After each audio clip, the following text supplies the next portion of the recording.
কিয়ামতের মাঠে আদম আলাইহিস সালাম, এই আদম আলাইহিস সালামই যখন উঠবেন, আদম আলাইহিস সালামকে আল্লাহ পাক ডেকে বলবেন, তোমার সন্তানদের মধ্য থেকে জাহান্নামী জান্নাতি আলাদা করে দাও তো তুমি।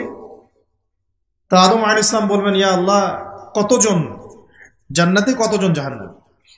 আল্লাহ পাক বলবেন, প্রত্যেক হাজারে 999 জনকে জাহান্নামের জন্য আলাদা করে দাও। বলেন নাউজুবিল্লাহ।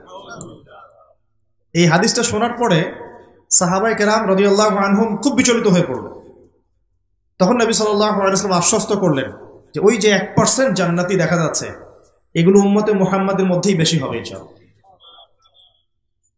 তবে কোন উম্মতে মুহাম্মাদি যে নামাজ পড়ে না, রোজা রাখে না, যাকাত দেয় না, শরীয়তের বিধিবিধানের কোনো পরোয়া করে না, কোরআনটা পর্যন্ত তেলাওয়াত করতে চাচ্ছে না, সেই উম্মতে মুহাম্মাদি কথা বলা হচ্ছে কি? নাকি যারা নিজেদের জান মাল সময় শ্রম সবকিছু ঢেলে দিয়ে দিনের জন্য নিজেকে নিবেদিত প্রাণ করে, কাদের কথা বলা হচ্ছে? এটা আপনারা নিজেরাই বোঝেন, এটা তো আমার বোঝানোর দরকার নাই।